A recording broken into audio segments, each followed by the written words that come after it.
vuelo a eso. Ya han intentado varias veces, lo han intentado, el Norma Piña no está conforme, sigue un día sí y el otro también. ¿Qué es lo que quieren? Frenar a como dé lugar, dilatar, retardar una elección que va en marcha. ¿Por qué tantos se inscribieron? Porque hay interés en formar parte del nuevo Poder Judicial. Esto le ha dolido a la derecha, pero tremendo. Y es que no se puede entender de otra manera. O sea, abres una elección para los que abogados, si fuese mi caso, y si yo tuviese esa pues esa situación de ser abogado y de que hay una convocatoria, pues yo me inscribo. Si mi deseo sería ser juez, magistrado, ministro, pues yo me inscribiría, porque no hay cartas marcadas, no hay truco, no hay nada. O sea, está libre. ¿Se imaginan los impresentables? Marisela Morales, la que fue procuradora con Calderón, el otro Gil Schwartz, que trae una serie de broncas. Entonces, no fui de luna de miel, amigo Pasal, simplemente estuve un poco mal de salud, que no he podido estar al 100. Pero vámonos a esta información. Otro juez, el juez denuncia a los 11 consejeros del INE por desacato, impone multa de más de 54,000 pesos y ordena detener elección judicial. Otra jalada más de Piña y sus muchachitos. El INE rechazó la posibilidad de suspender el proceso electoral, ya que deviene de un mandato constitucional. ¿Cuál fue? El juez segundo distrito en Colima, Francisco García Contreras, denunció ante la Fiscalía General de la República a los 11 consejeros del Instituto Nacional Electoral por desacato. Además, impuso una nueva multa de 54,285 pesos y de un plazo de 24 horas para frenar el proceso electoral extraordinario en la elección de jueces, magistrados y ministros 2025. Toda vez que en la autoridad responsable ha sido renuente en acatar la suspensión decretada por este juzgador, por tanto, desde vista al agente del Ministerio Público de la Federación adscrito al juzgado con copia autorizada del incidente de suspensión relativo al juicio de amparo en que se actúa, a fin de que se realicen las investigaciones pertinentes en relación al delito previsto en la fracción tercera del artículo 266 de la Ley de Amparo, al ser su proceder el de desobedecer la suspensión provisional concedida por este juzgador. No obstante, se le ha requerido en diversas ocasiones y se le ha percibido de que incurriría en la conducta prevista en el numeral antes señalado, manifestó el impartidor de justicia. Bueno, bla, bla, bla, bla, bla. Los 11 consejeros otra vez atorados, dicen que atorados por un juez. A ver, ¿cuándo les quedará claro que ellos no tienen facultades para detener las acciones del Instituto Nacional Electoral? No lo digo yo, eso lo dijo en su momento el Tribunal Electoral del Poder Judicial de la Federación.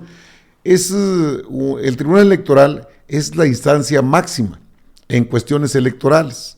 Ahí no valen los jueces, no mandan. Y eso ya ha quedado claro, 2 ocasiones, una vez y otra vez. Otra más, pues ya sería el colmo de la desfachatez. En el fondo, creo que Piña no entiende o no quiere entender que no puede detener este proceso electoral, por mucho que salga, por mucho que actúe, por mucho que se lance en contra de los otros poderes. Pero fíjese que no lo hace directamente. Claro, cuando le invitan a esos eventos que ella misma paga, pues ahí sí dice, y es una situación difícil. Oiga, siempre la voz pastosa, se me hace que se echa unos pistos. A mí se me hace que se aborola antes de hablar, porque es pastoso, no sé, leer la lectura de calidad en una persona que es la presidenta de la Suprema Corte de Justicia de la Nación. No, eso es lo que les encanta, es el billete, eso es todo. Bien, en una entrevista, Uki Espadas, integrante del Consejo General del INE, señaló que no pueden obedecer a un juez, porque no pueden detener el proceso electoral en marcha. Se va a realizar sí o sí. No es una cuestión en la que tenga que ver, en este caso, los jueces. Así lo dijo Uki Espadas. Del Tribunal Electoral, en realidad 2, una opinión inicial y una sentencia después explícita en este sentido. El INE no puede suspender las tareas de organización del proceso electoral. Esto no es una novedad, así ha estado desde siempre en la ley. En materia electoral, las impugnaciones que pueden ser procedentes no tienen la capacidad de suspender las etapas del proceso electoral, mucho menos los amparos, que no son instrumentos procedentes en procesos electorales, lo dice la Constitución, lo dice la ley de amparo. En ese sentido, para decirlo con todas sus letras, estas multas, es la segunda multa sí. Que se nos impone, pues son multas establecidas totalmente fuera de la ley. En ese sentido las combatiremos dentro de la ley, pero mientras tanto no podemos suspender la preparación de este proceso electoral. Tenemos una obligación legal y la hemos de cumplir. Pero por otro lado, ¿tienen que acatar esta orden judicial? Pues a ver, en materia electoral, y que el INE está impedido, ese es el término que el tribunal utiliza, el INE está impedido para suspender por cualquier razón la organización de los procesos electorales. La realidad es que estamos ante un juez que está actuando pues más allá de sus facultades, por decirlo con delicadeza, y que en ese sentido pues no puede ser obedecido.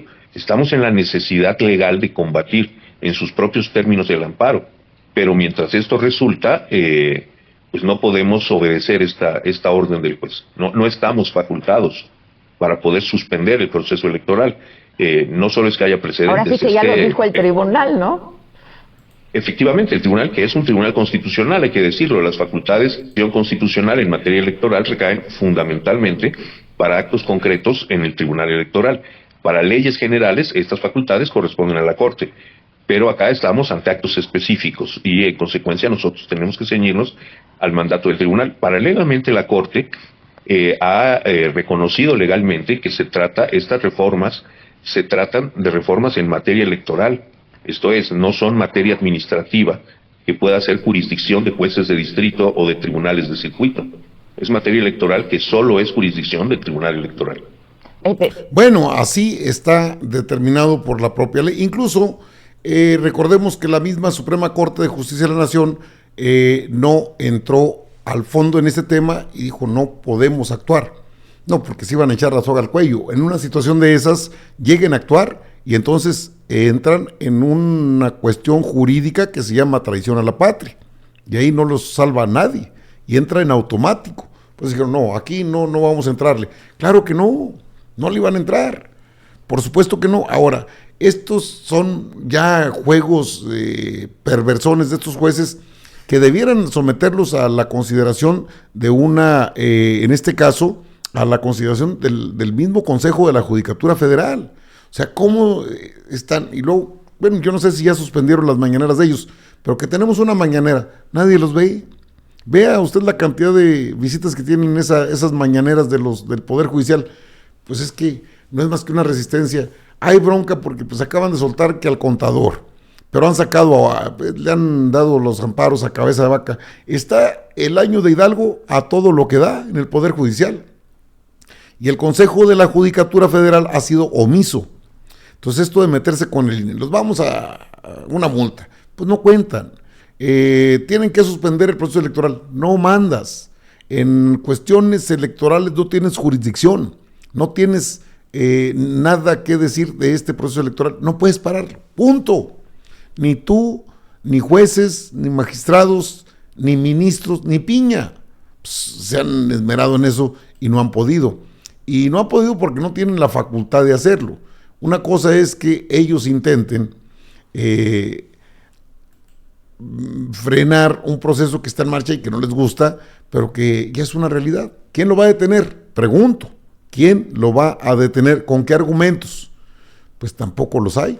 Entonces, bien por el INE que dice, no, nosotros tenemos un mandato constitucional y no podemos someternos a ese tipo de situaciones que pretenden los jueces, porque los jueces lo que quieren es precisamente eso, que les hagan caso, porque están ellos muy preocupados por la justicia en este país, preocupados.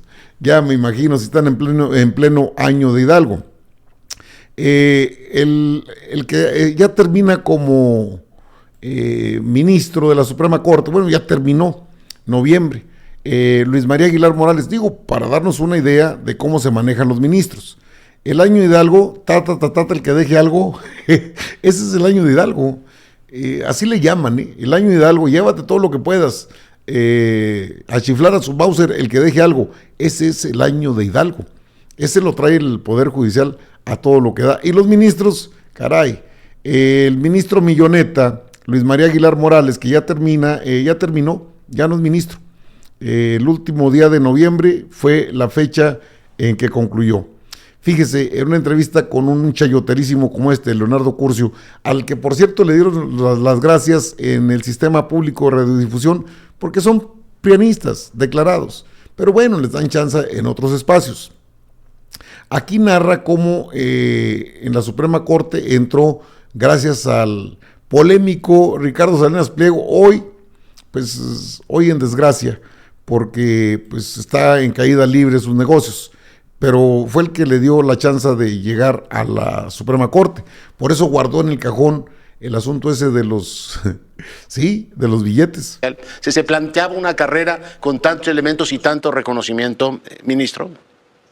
No, desde luego que no. Cuando entré al Poder Judicial de la Federación como un mecanógrafo, desde luego que no tenía yo idea, y ver a los ministros se me hacía algo muy lejano e imposible de alcanzar, ni siquiera lo pensaba yo realmente. ¿Usted empezó a qué edad? Cuéntele al auditorio. Empecé a los 17 años, un poco antes de entrar a la Facultad de Derecho de la Universidad Nacional Autónoma de México, y fue precisamente porque el movimiento del 68 cerró la universidad durante un tiempo. Y entonces mi padre, que también trabajó en el Poder Judicial de la Federación, me dijo que si yo iba a estudiar Derecho, me hacía muy bien trabajar en un tribunal colegiado para conocer el ambiente, la elaboración de los expedientes y pues la terminología jurídica que se usa. Y así entré. No tenía yo planeado, mucho menos, hacer una carrera tan extensa como finalmente resultó. Y tan fructífera, porque llegó usted a ser presidente de la Suprema Corte de Justicia, cabeza del Poder Judicial. Debe ser, sin embargo, amargo, ¿no?, terminar la carrera con una reforma judicial que en muchos sentidos mina o amputa la independencia de ese poder, ministro. Bueno, sí, son dos sentimientos, desde luego. Terminar la carrera como la estoy terminando, después de tantas satisfacciones, de tantas oportunidades para servir al Poder Judicial y a México, pues eso sí es de alegría. Pero desde luego terminar y sabiendo cómo está la situación con el Poder Judicial, con la Suprema Corte, con los jueces y los magistrados que también hacen de esto su vida. A veces inevitablemente sacrificamos los tiempos con la familia, con la vida personal. Se procura no hacer compromisos con gentes que no sean del propio poder para evitar conflictos de interés. En fin, tiene... Bueno, pero ese es puro rollo, porque al final de cuentas acaban dando amparos a diestra y siniestra. Entonces, ese poder judicial, ese mismo poder judicial, que está podrido, echado a perder, es el mismo que ahora pretende otra vez, con la misma cantaleta, los vamos a multar. Tienen que detener esa elección. O sea, ya chale con tanto rollo. Digo porque piña podrida no se cansa de estar otra vez. Pero es irrelevante si lo vemos desde el punto de vista práctico. ¿Por qué? Simple y sencillamente porque es improcedente. Solo es ruido. Y los medios le meten. Luego se quejan los propios prianistas que no tienen ese apoyo de los medios de comunicación. Los tienen todos, hasta en redes sociales los tienen todos. Son un poder bastante fuerte porque en lo económico, caray, le meten cualquier cantidad de dinero, con la finalidad de que les siga lloviendo el billete. Ahora, fíjese con cuánto se va Luis María Aguilar, con todos sus privilegios. Este es el milloneta que sale. Ya terminó, bueno, pues se va con sus haberes. Siguen reparándole sus residencias, troca del año, blindada, guarros, 100% del sueldo por 2 años, luego 80% del sueldo durante el resto de su vida. Se llaman pensiones vitalicias. Hágame usted el recabrón favor. Pues ¿cómo es posible tanta sinvergüenzada? Porque son sinvergüenzadas.